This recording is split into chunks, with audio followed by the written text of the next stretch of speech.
Oh, hi there. Welcome back. In the last video, we explored why time slips by unnoticed and how presence can stretch a moment into something eternal. But presence alone is not enough.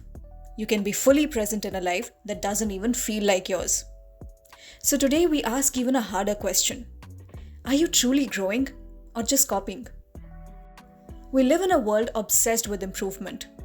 But how much of it is just imitation, wrapped in the language of growth? Let's dig deeper.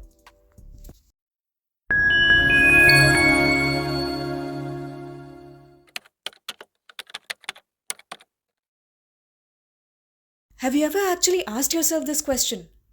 Am I really growing or just copying someone else's blueprint of growth? One day, you're following someone else's morning routine. The other day, someone else's reading list. Suddenly, your life starts to feel like a curated feed, not a lived experience. Self-improvement is everywhere.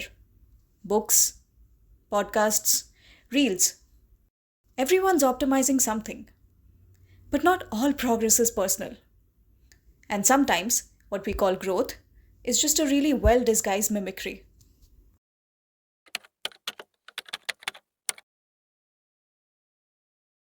We're constantly being told what an ideal life looks like. Wake up at 5. Journal. Meditate. Hustle. Repeat. And don't get me wrong, there is nothing wrong with any of that. But when everyone's morning routine starts to look the same, you have to wonder, is this about becoming your best self or becoming a better copy of someone else? This is where social learning theory comes in. Psychologist Albert Bandura showed that we learn by observing others, especially those we admire. That's how we learn skills, habits, even emotions. But Bandura also emphasized something else: self-efficacy, which means, do you believe in your ability to grow through your own choices? Not because someone else did it, but because it aligns with who you are. That's the gap between copying and growing. One starts outside in, and the other inside out.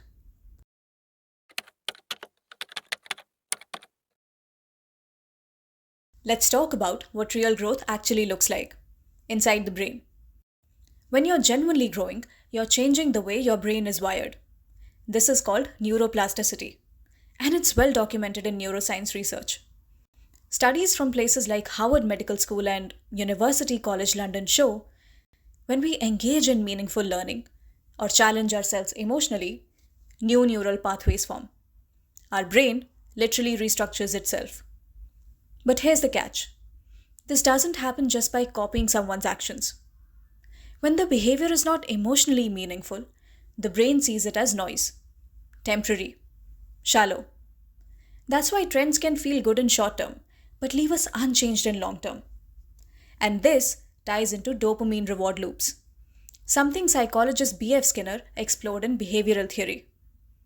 When we mimic a trend and get likes, praises, results, we get a dopamine hit. It feels like progress. But honestly, it's just performance, dressed up as transformation. And real growth? It happens when your actions challenge your current identity. When the process itself feels unfamiliar and uncomfortable, but right.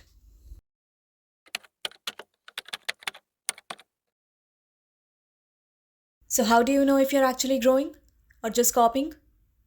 Here are a few signs you might be stuck in mimicry. Point 1. You're doing the behavior but are not emotionally connected to it.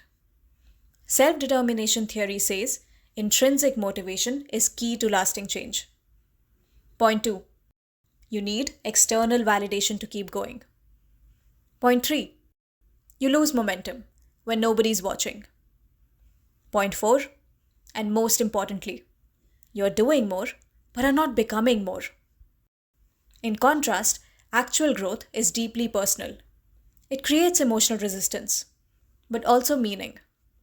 It pushes your boundaries, not just your productivity.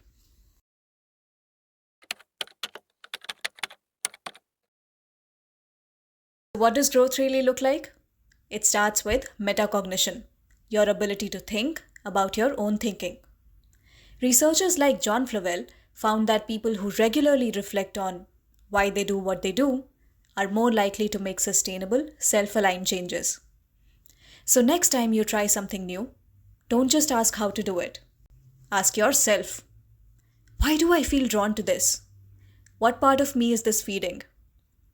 Growth should feel like integration and not imitation. Like you're becoming more of yourself, not a replica of someone else. Also notice what energizes you. According to Mihaly Csikszentmihalyi, the father of flow theory, people grow best when they are engaged in activities that challenge them just enough. Not overwhelm, not boredom, just that sweet middle zone of real engagement. Copying skips that step. It's easier, but emptier.